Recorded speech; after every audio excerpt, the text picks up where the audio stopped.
Bonjour à tous et bienvenue pour ce nouveau test. Aujourd'hui, on va parler KZ, on va parler des KZ ZSN Pro X. Comme les ZST-X, la principale différence avec les anciennes versions, c'est qu'il ajoute un nouveau driver, enfin en tout cas il le remplace.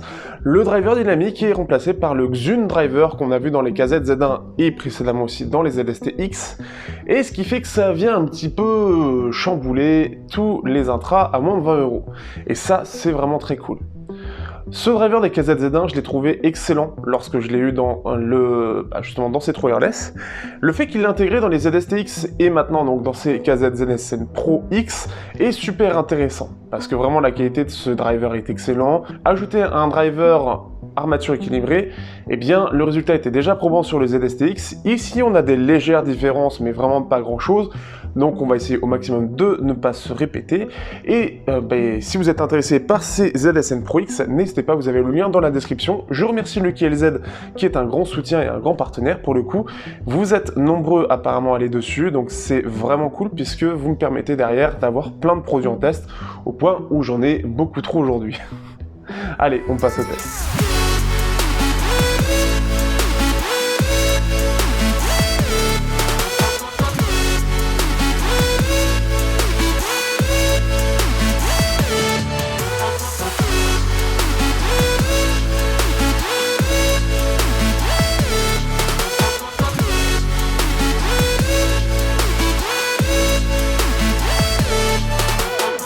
Alors, au niveau du design, on est sur quelque chose qui est connu. Pour le coup, KZ ne s'est pas vraiment foulé par rapport aux ZSN Pro, entre guillemets, c'est surtout un changement de coloris. On est donc sur une faceplate en métal, avec exactement le même design que les ZSN Pro, avec ces espèces de rainures. D'ailleurs, les C10 Pro vont reprendre un petit peu ça, mais en creusé, comme les KZ ZSN premier du nom. On a une petite vis, on a par contre ce qui est ajouté, une petite entrée pour faire passer l'air, pour le driver, qui se situe en façade, alors que les ZSN Pro, eux, n'avaient pas ça, elle était ailleurs, elle était sur la partie plastique. Donc, justement, on a un corps en plastique transparent, et on a une canule qui, elle, est en métal. Donc, quelque chose qui reprend exactement la même chose que les ZSN Pro, pas de nouveauté du tout. On est toujours sur quelque chose de propre, du 2 pins type C en termes de connectique. Ce qui est plutôt bien d'ailleurs, c'est que le câble, lui, est de bonne qualité et on est sur quelque chose qui est globalement très propre. J'ai pas vraiment grand chose à dire, ça passe très bien.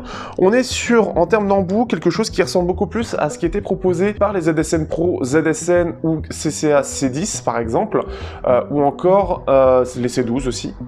Du C12 ou les KZ ZST, j'ai plus en tête voilà. En tout cas, c'est pas les Starline, c'est ceux qui sont juste ronds, beaucoup plus classiques, mais toujours efficaces en termes d'embout. Le design en lui-même est super propre, comme je disais, c'est très bien conçu, je les trouve un peu mieux, et c'est aussi l'intérêt des ZSN, parce qu'ils sont en métal, donc on a un côté un peu plus premium que ce que proposent les ZST-X, ce qui est une bonne chose. Aujourd'hui, en plus de ça, le côté 2 pins est beaucoup plus répandu. Pour le changement de câble et trouver des câbles compatibles, ce sera plus facile, entre guillemets. On aura quelque chose qui s'emboîtera bien en tout cas. On a le même câble qui est proposé par les ZST-X et qui n'était pas proposé par les CA16, j'en fousse le clou mais c'est toujours intéressant de le dire. Donc ce câble argenté, on peut l'avoir, alors ici j'ai sans micro, mais comme pour les ZST-X, on a le choix avec micro, ce qui est une bonne chose. Dernière chose au niveau du coloris, moi j'ai pris la version Gold parce que c'est vrai qu'avec les écouteurs j'aime bien le côté coloré, un petit peu d'avoir de tout, mais vous l'avez en noir, toujours transparent, donc c'est toujours quelque chose d'agréable. Si vous cherchez justement quelque chose d'être un petit peu plus discret. Apparemment les performances du doré marchent plutôt bien, je trouve que en fait justement le doré est assez bien dosé puisqu'on a juste la faceplate qui est un doré mais pas un doré flashy, c'est un doré mat pour le coup, donc ce qui fait que ça passe plutôt bien, avec le corps qui est un peu doré aussi mais plus noir que doré, et la canule qui est dorée mais ça c'est un peu plus classique. Donc ce qui fait que ça passe bien et je trouve que le coloris est bien choisi parce que ça en fait pas trop. Ça fait juste ce côté doré parce que ça passe bien sans trop en faire. Alors cette fois-ci je vais pas oublier, je vais vous montrer comment c'est avec le câble ici qui est un peu enroulé.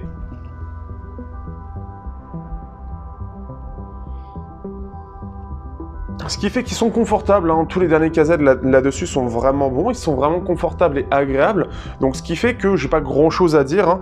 On est sur quelque chose qui est bombé, on n'a pas de choses ici pour retenir vers le coin de l'oreille, ce qui fait que ce sera pas un problème en tout cas, et l'embout lui est vraiment confortable. Ce qui est bien, c'est qu'il est un petit peu moins épais que ce que proposent les KZ Starline, qui sont habituellement présents, et ce qui fait qu'ils sont un petit peu plus souples et un peu plus doux, donc l'intégration dans l'oreille est un peu plus agréable pour certains, je pense.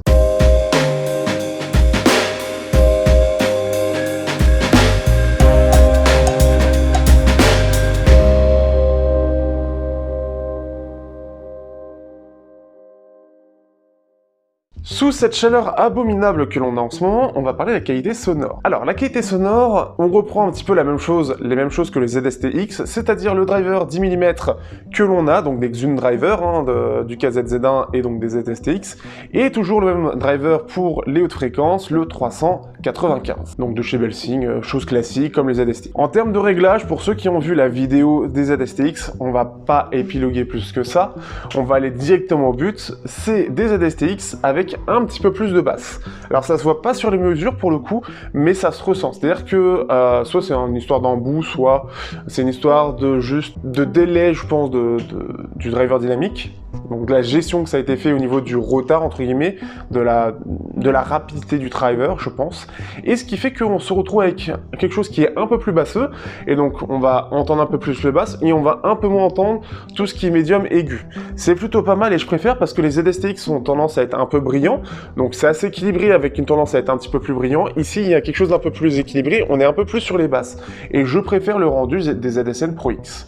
On a les mêmes qualités que ce qui est proposé par les ZST-X au passage, c'est-à-dire un driver dynamique qui est vraiment efficace et qui va jouer jusque dans les médiums, ce qui fait qu'on a des belles voix, on a quelque chose qui a un bon corps, on a une bonne rapidité, les basses sont présentes et vont très bas, on a des aigus qui sont ici, qui vont assez loin, qui sont un peu hauts mais qui n'agressent pas, on a toujours ce pic dans les 10 kHz, donc ça ne change pas, donc pour donner ce côté brillant, mais ce qui est bien c'est qu'on a ce côté un peu moins brillant des ZST-X et ce côté un peu plus basseux, ce qui va être recherché par plus de monde. Pour moi, ces ZSN Pro X, comme les ZST-X, sont la nouvelle référence à moins de 20 €.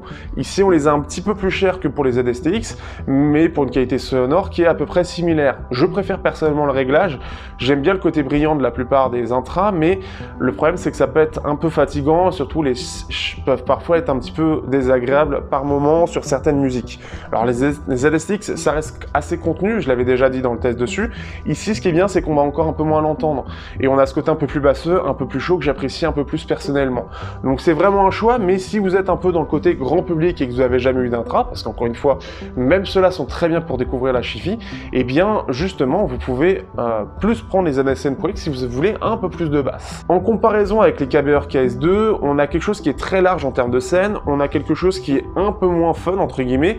Les KS2 ont tendance à avoir un peu plus d'aigus et un peu plus de basse, donc un V un peu plus gros, on va dire, donc ce qui était logique, c'était la chose visée par KBR. En termes de détails, on est sur quelque chose qui va être à peu près pareil, mais avec les S2, on a quelque chose qui est un petit peu plus détaillé quand même. Dans les deux cas, ça reste très très bon, hein. Clairement, on est très très proche, c'est très bien géré, et on est clairement sur des intras qui, comme pour les ZST-X, conviendront à tout le monde. Je vais ajouter une petite nouveauté par rapport aux ZST-X. Les TRN STM, je les ai reçus là, donc alors j'ai pas encore fait les mesures, mais j'en parle rapidement. Les TRN STM sont des intras avec des filtres, etc. Et de base, en fait, le son est un peu plus équilibré, c'est-à-dire qu'on a des aigus qui ressortent un peu moins, des basses qui ressortent un peu moins, pour avoir quelque chose qui est un peu moins neutre, enfin un peu plus neutre justement, et avoir des voix qui ressortent un peu plus. Donc ce qui fait qu'ils sont très sympathiques, ils sont très agréables. En termes de détails, ça se vaut. Ils sont juste, on va dire, entre guillemets, un peu moins musical. Les ZSN Pro X vont vraiment avoir quelque chose de très vivant, avec ce côté brillant qui va vraiment avoir un côté très, très clair, hein, globalement, des voix. C'est très clair tout simplement, et la basse qui vraiment est profonde et efficace, et globalement c'est même polyvalent. Ce que je disais aussi pour les ZST, ça va pour à peu près tous les styles.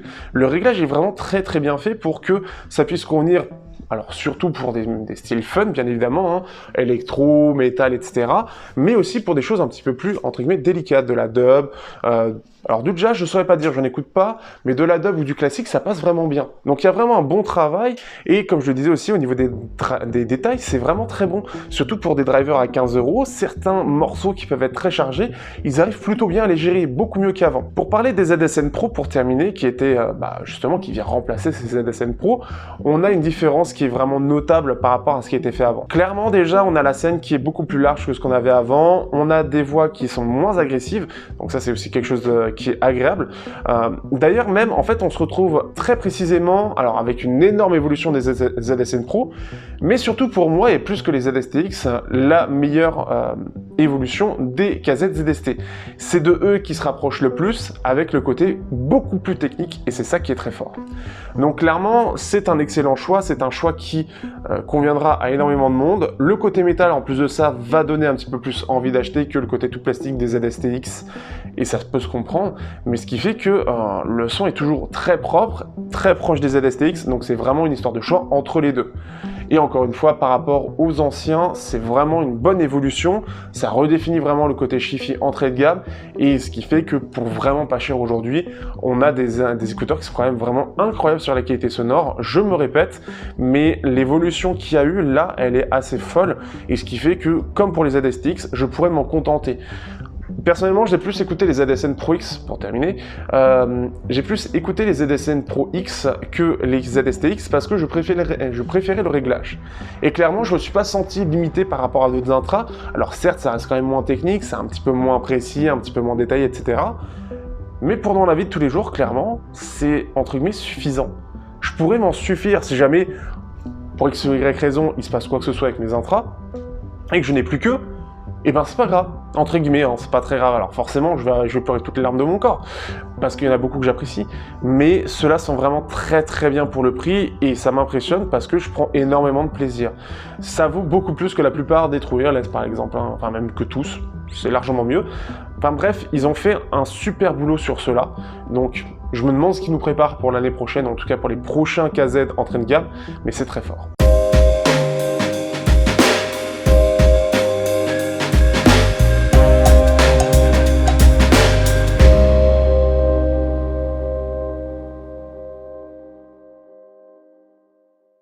Pour terminer, donc, qu'est-ce que je pense de ces ZSN Pro X? Alors, comme les ZSTX, ils sont très forts. D'ailleurs, j'en profite parce que c'est quelque chose que je mets toujours très mal en avant. Le KLZ a des promos en ce moment sur les ZSTX et les ZSN Pro X, donc n'hésitez pas, vous les avez un peu moins chers. Vous avez un petit code quand vous allez sur l'application, hein, il vous dit « Ah, vous avez un code pour l'avoir moins cher ». Donc, profitez-en. Ils sont déjà pas chers, les avoir encore moins chers, c'est super cool. Mais vraiment, je suis assez impressionné, encore une fois, de la qualité un petit peu de ce qui est proposé par KZ, que ce soit sur la qualité de fabrication qui est vraiment très propre. Alors là, ils se réinventent pas avec les ZSN, mais ce qui fait que ils n'ont pas besoin de se réinventer, le design était vraiment propre. Il a ce côté fait un petit peu pour plaire un peu à tout le monde, entre guillemets, et surtout les jeunes, tout en ayant quelque chose un peu passe-partout. Avec ce coloris gold qui change un peu, c'est pas forcément quelque chose qui est très répandu, et un gold avec du noir, donc au choix, qui va bien, mais surtout, enfin, globalement, la qualité de construction n'a rien à envier à des choses plus chères. On a vraiment quelque chose qui est propre, qui est agréable, le côté métal va apporter quelque chose d'un petit peu plus premium, et bah, c'est bien conçu, voilà, ça s'intègre bien, c'est super propre, et c'est c'est vraiment très très bien pour le prix. Alors les autres le font aussi, mais ce côté métal et cette maîtrise de la qualité de fabrication, le fait que justement il n'y a pas de jeu, il n'y a rien, bah ça ajoute ce côté-là aussi. Et puis bah voilà, le son, il n'y a pas vraiment grand chose à dire, quoi. C'est super propre. Pouvoir prendre autant de plaisir avec des intros aussi peu chers, c'est quoi à dire, mais c'est là où on se dit, voilà, l'audio, et par rapport au smartphone, c'est une grosse différence. L'audio, on peut prendre du plaisir avec des intras à 300 € comme à 15 €. Et c'est le cas, c'est-à-dire que je peux passer des UFO R à ces ZSN Pro X, c'est pas dérangeant, ce sera moins bien, mais ce sera largement suffisant pour réellement profiter, tout en ayant quelque chose de musical, de dansant, pour ces intras, et c'est ça tout simplement que je vends personnellement. Et c'est hyper propre. Voilà, moi je suis assez surpris, je suis assez content de ce qui est proposé, et bah voilà, découvrir la Chi-Fi à pas cher, comme les ZSTX, c'est valable aussi pour eux, hein, c'est l'autre référence. Voilà, vous perdez pas beaucoup d'argent, entre guillemets. Alors forcément, c'est toujours 15 € de prix pour KZ, mais pour découvrir ça avec un petit jack ou un petit module Bluetooth, franchement, c'est donné. C'est vraiment donné. On peut vraiment prendre du plaisir à pas cher. C'est un peu dit bizarrement comme ça, mais l'audio, c'est aussi un petit peu bizarre. Mais voilà, moi je suis un peu sur le cul de ce qui est proposé, et de prendre autant de plaisir avec des trucs aussi peu chers, c'est quand même super agréable. Alors, on va regarder rapidement les tests. Je pense que je vais faire comme pour les ZSTX et on va accélérer parce que je crois que je suis l'un des rares à les avoir testés. Alors, sur la presse écrite, je ne suis que le 5e sur YouTube à avoir parlé des ZSTX, mais les ZSN Pro X, je ne suis pas sûr je ne suis pas sûr qu'il y ait eu des tests encore. Et je crois que là, pour le coup, je suis vraiment le premier. Dans les deux cas, après, ça reste très très bon. Je suis assez content d'être parmi les premiers et ça montre aussi que, pour le coup, Lucky LZ est vraiment cool de ce point de vue-là, est vraiment agréable pour moi. Mais ce qui fait que c'est... Ouais, je suis le premier. Si ça sort bien demain, enfin, par rapport à... Là, on est jeudi, si ça sort bien vendredi, eh bien, je serai le premier au monde. C'est quoi à dire, mais ça fait plaisir d'être le premier au monde à sortir un test d'intra. Il n'y a pas de test, il n'y a pas de comparaison, il n'y a pas de nuance. Désolé d'être le premier. Et puis, bah, on se dit à bientôt pour de prochains tests. Il y aura du Troyerless qui arrivera. Il y aura du Marshall qui va arriver. Donc là, on n'est plus sur la même gamme de prix. Il va y avoir du AudioSense aussi. Il va y avoir des CCA. Il va y avoir du TRN. Il va y avoir plein de choses qui vont arriver. C'est super cool. Si vous voulez me rejoindre et parler d'audio, n'hésitez pas. Vous avez le Discord dans la description. Vous avez le lien si vous êtes intéressé aussi dans la description. N'hésitez pas à liker, partager, commenter. N'hésitez pas si vous voulez me soutenir. Vous avez tout. Pareil dans la description. Je vous fais le topo comme d'habitude. C'est toujours quelque chose d'un peu bizarre de demander, mais il faut bien demander pour avoir de l'engagement, hein. Que dire de plus? Bref, à bientôt pour un prochain test sur Technoid.